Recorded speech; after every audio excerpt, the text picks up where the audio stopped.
Avec cette journée de don de sang organisée hier, au total 67 personnes se sont présentées pour donner de leur sang.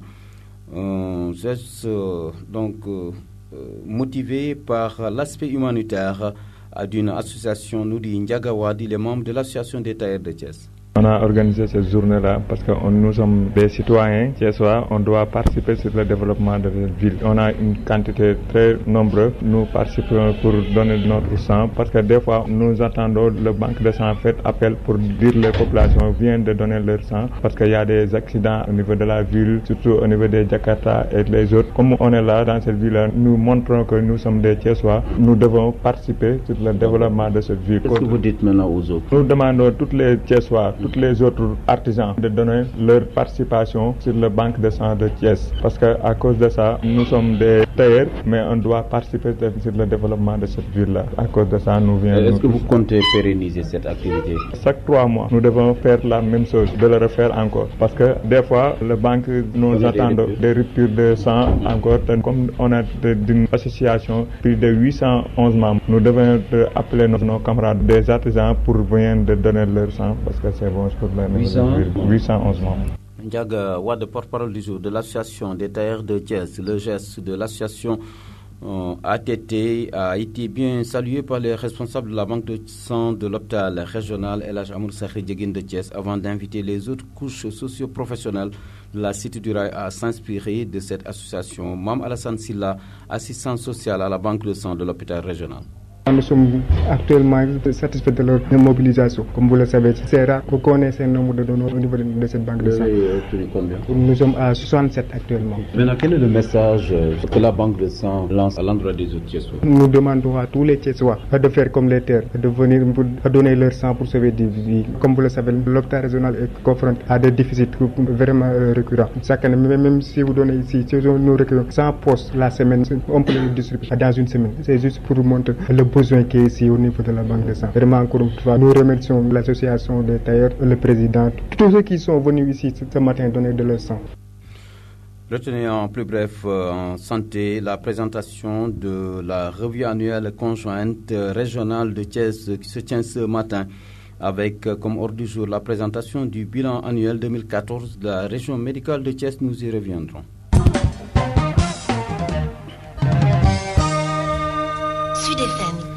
La page politique à présent, les retrouvailles de la gauche sénégalaise s'imposent. C'est la conviction de Serigne Mansour Sy Djamil, le leader de Bosdouignac, tend la main au Parti de l'indépendance et du travail. Le marabout politicien s'est également offusqué de la discrimination notée dans la distribution des financements des femmes. S'il y a des fonds pour aider l'ensemble des femmes, il faut que ce fonds soit distribué d'une manière indiscriminatoire en donnant la possibilité à toutes les femmes, quel que soit leur parti politique, quelle que soit leur confession, quelle que soit leur religion ou leur appartenance partisane, tout le monde, toutes les femmes doivent bénéficier de ce fonds-là. L'avenir de la gauche sénégalaise, vous pensez qu'il faut aujourd'hui une rencontre entre Bosdouignac et le PIT? Il faut une rencontre entre Bosdouignac et le PIT dans la mesure où déjà dans le directoire de Bosdouignac, il y a énormément de membres du PIT. Nous avons laissé dans nos statuts cette disposition qu'on peut faire partie de notre parti et faire partie également de Bosdouignac. Et dans le directoire, on avait des gens de gauche venant d'anciens Andrieff, d'anciens trotskistes, d'anciens PIT, d'anciens PAI, d'anciens LDMPT. Tous ces gens-là étaient des membres fondateurs de Bosdouignac parce que dès le début, nous nous sommes rendus compte que c'est à travers l'axe gauche que la démocratie pourrait se renforcer. Il y a beaucoup de choses qui ont été réalisées. Les 2 alternances ont été réalisées grâce à l'action des gens de la gauche. Mais dans ces alternances-là, ils ont joué les rôles de passagers clandestins. Il est temps que la gauche assume son identité, toutes composantes confondues, qu'on assume notre identité.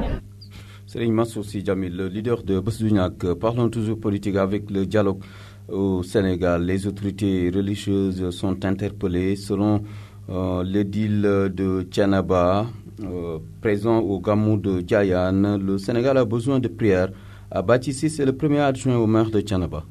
La situation du Sénégal est une situation qui est quand même, je dirais pas trouble mais tendue. Il faut le reconnaître parce que l'espace politique, il y a eu beaucoup d'échanges, beaucoup de débats, et des fois des débats qui sont regrettables. Alors c'est l'occasion de demander aux religieux, de demander aux hommes de Dieu de formuler des prières pour un Sénégal de paix, pour un Sénégal stable, mais aussi pour un environnement politique apaisé. Parce que ce n'est que dans un environnement politique apaisé que les projets de développement puissent être réalisés. On ne peut pas être dans un environnement de trouble et penser à réaliser des projets. Donc ce que nous souhaitons, c'est que l'ensemble des foyers religieux puissent formuler des prières pour que le pays puisse connaître une paix durable et longue à tout point de vue, connaître une stabilité aussi bien sur le plan économique, mais aussi sur le plan social et sur le plan politique. C'est cette stabilité qui nous permettra d'exécuter l'ensemble des projets et des programmes qui ont fait qu'aujourd'hui, nous sommes à la tête des localités, mais aussi c'est l'ensemble de ces projets, de ces programmes qui font qu'aujourd'hui, nous sommes, je veux dire, la coalition Benno Bokk Yakaar. Alain Baptiste, premier adjoint au maire de Thiénaba et cadre au ministère du Commerce. Il est par ailleurs responsable du mouvement des jeunesses progressistes de l'AFP, bien sûr.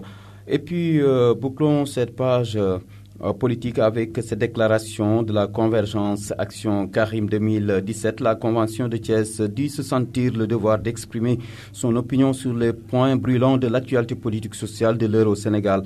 La déclaration des libéraux de la Cité du Rail fait état d'un contexte général où tout va mal au Sénégal et en veut pour preuve les crises scolaires et universitaires, la campagne arachidière en détresse, l'agonie de Transrail, le marasme économique, la détention de ce qu'ils considèrent comme des otages politiques, des difficultés reléguées au second plan par le régime actuel au profit d'une campagne électorale déguisée à travers le pays, ajoute le communiqué. La Convergence Action Karim 2017 de Thiès soutient naturellement la candidature de Wade Fils à la présidentielle de 2017. Les karimistes de Thiès ont déploré les déclarations jugées scandaleuses de l'ambassadeur de France au Sénégal à propos du procès de leur leader, non sans dénoncer ce qu'ils qualifient d'ingérence inadmissible aux diplomates. Sambaba et camarades invitent son Excellence M. Paganon à aller jusqu'au bout de son courage, c'est-à-dire donner son point de vue sur l'affaire Bettencourt-Sarkozy et celle de Dalai Lama. La déclaration poursuit pour s'interroger si ces républiques sont-elles plus à respecter que celles du Sénégal. Les karimistes de Thiès, enfin, réaffirment plus que jamais leur détermination à porter Wade Fils à la tête du pays.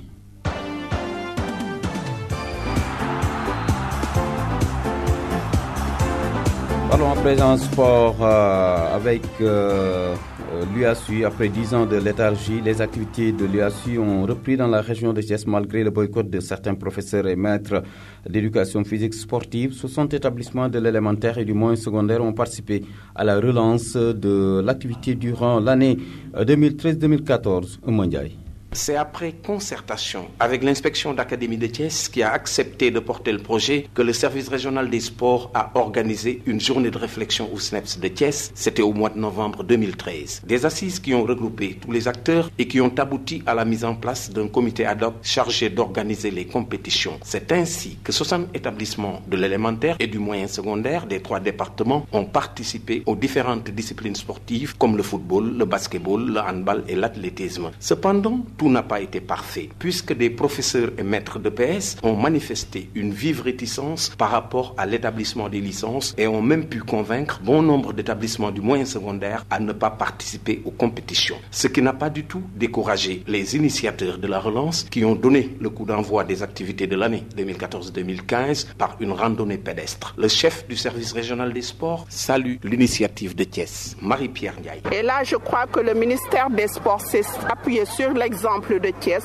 pour appeler toutes les régions à davantage se mobiliser, à davantage agir avec le niveau régional en attendant qu'il y ait une appropriation au niveau national pour qu'en fait le sport puisse revenir vraiment dans l'espace scolaire. Mais la crise demeure toujours malgré le démarrage des compétitions ce mercredi avec une journée d'athlétisme au SNEPS de Thiès. Merci à vous, Pape Amadou Ndiaye. Et puis, retenez en plus bref au football Coupe d'Afrique des Nations de moins de 20 ans. La première demi-finale mettra aux prises cet après-midi le Nigeria au Black Stars du Ghana. Babacar Ndaw. Mesdames à 10h15, c'est la fin de cette édition dont je vous fais le premier du rappel des titres. Merci de l'avoir suivi. Merci également à Pape qui était aux manettes. Babacar Ndaw vous l'a présenté. L'information revient sur la 102.2 à 16h, c'est en Wolof. Ne quittez pas l'écoute le service commercial pour vos avis et communiqués. Ce sera après au tour de Pamela DJP pour la suite de votre document musical. Passez une excellente journée de mercredi 18 mars 2015 en compagnie des programmes de la première station radiophonique de la Cité du Rail.